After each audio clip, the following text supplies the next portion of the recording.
Tales of the Free Cities, Season 2, The Free Cities Draft. Episode 1, Resurrection. Amber couldn't have rightly said why she'd come to hide under the old bridge. Perhaps it was familiarity. As a lass, she'd played here with the other Brewer kids, mindlessly splashing through the muddy water as children did. She could only dimly remember those days. What little she did recall came with a memory of her mother tanning her hide for dirtying her clothes. Years later, once they were old enough to start looking at each other with romance in their hearts, this had briefly been a hideaway of an entirely different type. She'd stolen her first kiss here, over on the opposite bank. She smiled kindly at the recollection. Looking back, she knew Stout had been as nervous as she, despite his bullish frame and confident smile. After that night, she'd never even thought about this place, let alone come back. Until now. Quietude reigned as night began to fall, broken only by the sound of water lapping against the sandy bank. Amber reclined against an aged wooden strut and watched the sun slip below the horizon, and eventually collapse into a crimson smear. Unbidden tears came and went, Amber unable to blink them away. The setting of the sun was akin to the end of the world she'd always known. She didn't have to gaze through the gaps in the beams to know stars had already begun to appear far above. No doubt the moon soon to follow. A new era was settling in, a strange beast come to devour the carcass of the old one before it had even grown cold. She'd been a brewer since birth, her family proud members of the Aged Guild for more generations than anyone cared to remember. The only aspiration she'd ever known was to join the ranks of the men and women in the Grand Brewers Inner Circle. The day she'd finally been accepted had been the proudest of her entire life. Now figures like Tapper and Spigot wouldn't even turn their heads in her direction. It hurt like a blade digging into her chest, sharper and more intense than anything she'd ever felt. Try as she might to banish it, Tapper's expression relentlessly haunted her. She couldn't recall ever seeing the Grand Brewer look so weary as he had this afternoon. Shoulders rounded, and deep lines cut into the skin across his forehead and around his eyes. The latter spoke of torment she couldn't comprehend, echoing from a depth she'd never suspected. Her mother's eyes had been the same. The older woman had tried to hide her disappointment, but Amber knew better. Her mother had struggled to find her place in the world ever since her husband's passing. All sense of order bolted like horses from a burning stable. Amber's bright future had been the only source of solace for the widow, and now that too had been cruelly stolen. This morning they'd fought like only family could. By the end they'd run the full gamut, from bitter reproaches and small retorts, through to screaming at each other at the top of their lungs.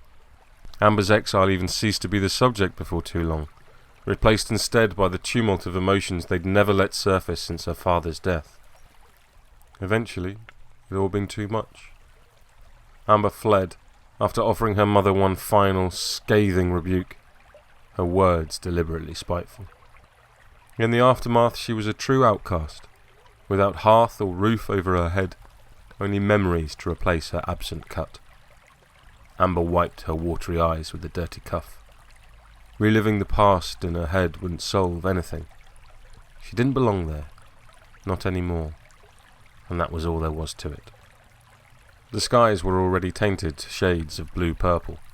Blessedly, there were no clouds to forecast rain, but Amber knew she couldn't well stay under the bridge.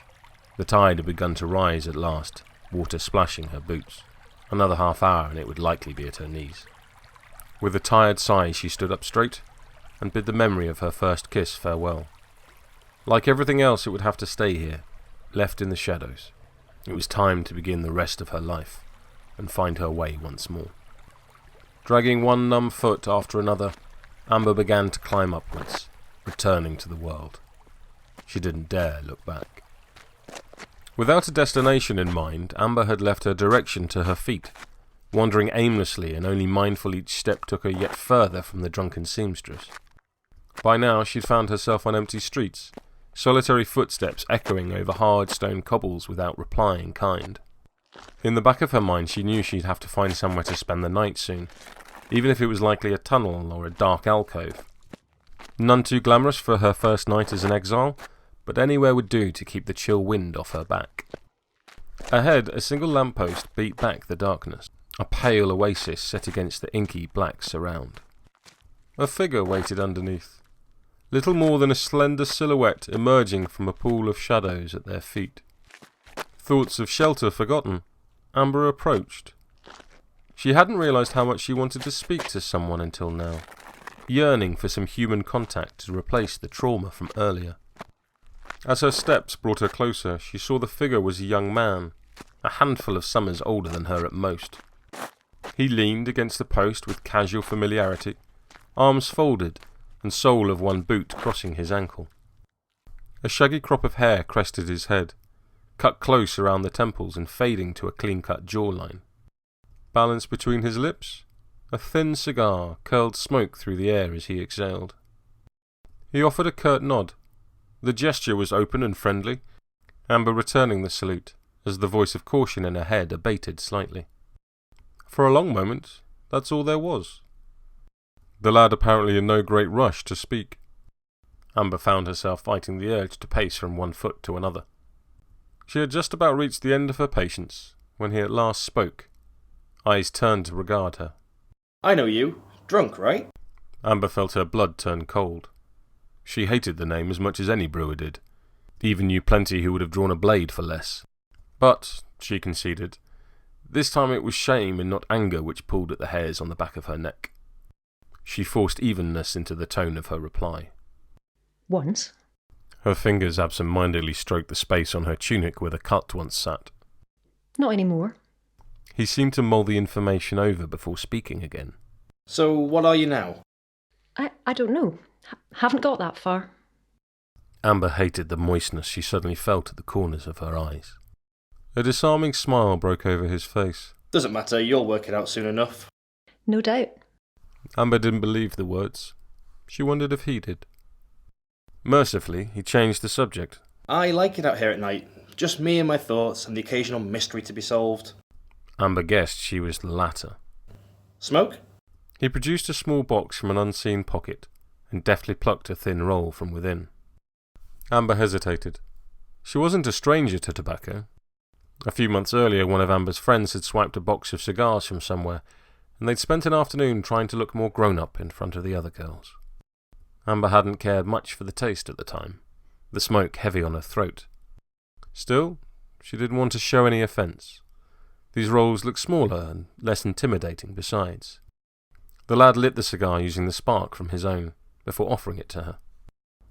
Amber accepted, and took a draw, dry smoke immediately flooding her senses and leaving her light-headed. She hurriedly exhaled the bitter taste in a stream, hoping he wouldn't notice her expression. The lad was speaking again. So, got a name, mystery? His lips were turned upwards impishly.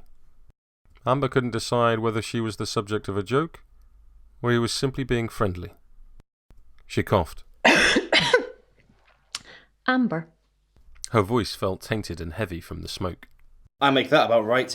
Couldn't put a name to the face at first. You played Big League Guild Ball last season, right? Aye, last 3 games of the season. Amber answered cautiously, wondering where this was going. Midfield. Paired with Friday? Put to shame not more than once. No mean feat, that. His grin grew wider. He had good cheekbones. Smiling definitely suited him, the expression gradually dispelling her remaining concerns. Maybe. Won't be happening again, though. His brow raised and his lips straightened. So I guess you've been cut loose from the team then? Something like that. She couldn't quite keep a despondent tone from her voice. The games had been the most exhilarating experience she'd ever known, now reduced to yet another happy memory she had to leave behind. Well, I'm sorry to hear it. For whatever the words of a stranger are worth, their loss, not yours. Amber didn't agree, but she bit her tongue. The last thing she wanted now was to get into an argument in the middle of the street. Nomad, by the way. He leant towards her, one hand outstretched, and she shook it. Listen, Amber, I might be able to help you. Do you have time to take a walk?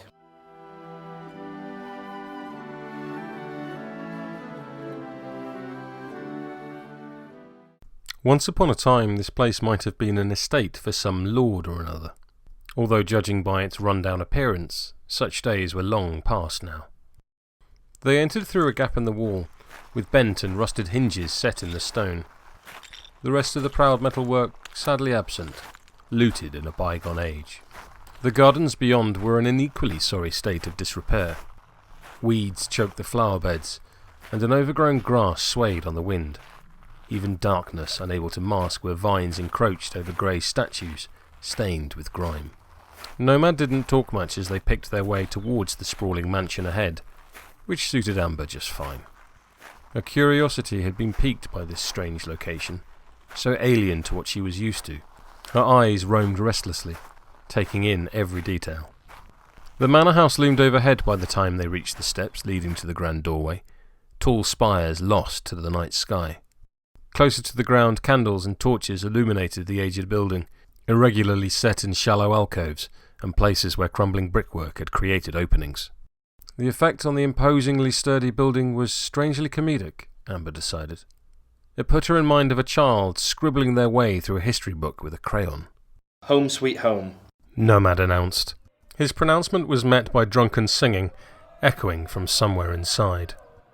Looks like a doss house. Amber muttered. If Nomad heard her reply, he ignored it, climbing up to the towering oak doors and pushing one open. It slowly swung ajar on creaking hinges, revealing gentle candlelight within. Coming.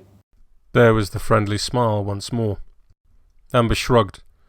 It wasn't like she had anywhere else to be. She carefully stepped over broken chunks of slate, fallen from above and shattered on the steps, before hurrying after him. The entrance hall inside still held some majesty, despite having shared the same neglect as the exterior. Rows of half-lit candelabra banished the shadows to the corners with the cobwebs, revealing a grandly decorated space, with paintings hanging lopsidedly on the walls between the rich wood doors. Underfoot, a threadbare carpet had seen better days, but had yet to rot, only tarnished by explosions of dust, kicked up by their footsteps. Nomad stopped to listen for a moment before striding confidently towards the first door, pushing it open without knocking. Amber quietly followed, unsure of what else to do. They entered a smaller, more intimate study, with heavy curtains covering the windows. A soft but flickering light came from several candles placed seemingly at random about the room. It was empty of inhabitants, but for the sleeping figure of a young man sprawled on a divan, the broad chair haphazardly pushed against the opposite wall. Amber studied him intently. Much like Nomad, he couldn't have been much older than her, his features boyish and untouched by the ravages of age. They were framed by a thick head of dirty blonde hair, tangled into matted dreadlocks. The rest of him was skinny, his body drowning in a shirt at least a size too big. Asleep, he looked entirely at peace in the quiet room. Nomad broke the silence. Hey Lane, are the others about? The lad's eyes opened a fraction. Hey, Nomad lad. Nah, most are out somewhere. Just me, maybe Edge or Champ? Even thick with sleep, his voice had a beautiful inflection, a soft drawl from which words tumbled like smoke. Amber stared. Lane's lips curved gently at the edges when he spoke, revealing a strikingly strong jaw in the low light. His gaze, still a little unfocused, flicked in her direction before she came to herself and broke away blushing. Hey there, you're, new, lass. Lane swung his legs around and rose to a sitting position, brushing his mane backwards out of his eyes. Here to stay? She was about to answer when Nomad spoke for her. Not sure, I'm just giving the tour. Thanks for letting me know about the others. He gently tugged at her sleeve, a sign they should leave Lane to his own devices. Alright, nice to, meet you. As Lane lazily waved a hand in their direction and slumped back onto the divan, Amber took one last look, only reluctantly leaving the room behind her. Once they were outside, Nomad smiled apologetically. Sorry about Lane, he's usually a little more engaged. She wondered what he meant, but didn't have time to inquire further. Footsteps heralded the arrival of another figure, this time a young woman, stomping her way down the central staircase with deliberately heavy feet. Amber saw the newcomer was quite the picture as she came into view. hair bleached white down one side, contrasting with the dark bangs opposite. She wore heavy trousers tucked into a pair of workman's boots, with a hooded shirt which would have been better suited to a guard somewhere. Unlike Lane, when Amber caught the new arrival's eye, the young woman stared back fiercely. Amber quickly averted her gaze. She wasn't here to fight. The young woman hopped over the last 2 steps. Fresh blood, eh?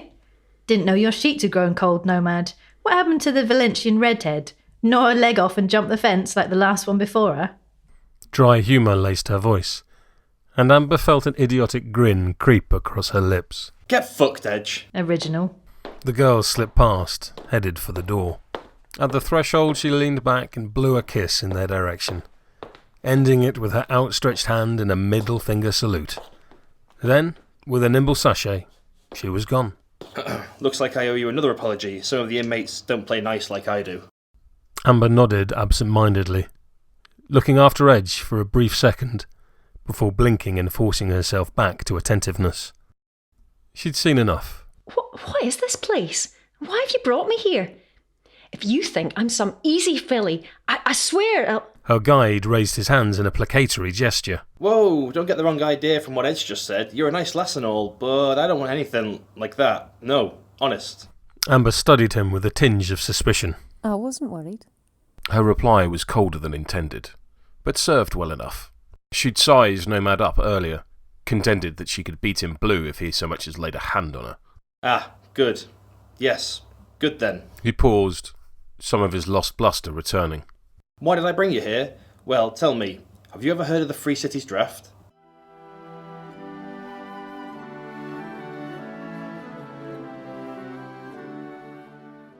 Amber eventually caught up with Edge atop a raised circle of stone paving, overlooking a field below. Although it was difficult to know, she guessed by the dull ache in her calves her search had taken her halfway around the expansive domain. The other woman eyed her silently as she approached, face lit by the ruddy ember tip of a rolled-up cigar. Below, a patch of ground had been inventively turned into a makeshift pitch. Small stones marked the boundaries, near lost to thick grass which thinned as it led to the centre spot, stomped into dirt by repeated footfall. Here and there lumps of broken wall provided obstacles and barriers, and upturned soil beds served as slick patches of mud and uneven bogs. There were even goalposts, tatty old scarecrows staked into the ground, sinister shapes in a world without the sun. The night's silvery moonlight bathed everything in an eerie glow, only adding to the surreal scene. She recalled Nomad's words. It's not much to look at, but this is where the names of tomorrow will make the first step on the path to greatness. This is... The future. Amber finished the sentence out loud. She thought she heard Edge snort beside her. So, he gave you the talk then? Wasn't sure he would. Couldn't decide if he had you marked for the draft or just wanted to bed you. Amber offered Edge a withering look. Assuming he did, you weren't any help. None of my business. Most women fall over themselves to climb into his cot. The wind had picked up, and Amber swiped away an errant lock of hair before continuing, trying to keep irritation from her tone. More fool them. She gestured at the cigar. Does everyone here smoke those things? Edge took a long drag, then pursed her lips and blew out a stream of smoke. Just Nomad and I, usually. Maybe some of the others around the fire. What's it to you? It isn't anything. But all I have to go on so far are the words of 2 strangers, both with a mouthful of tar. Edge's mood seemed to lighten at that. Amber almost thought she saw a smile.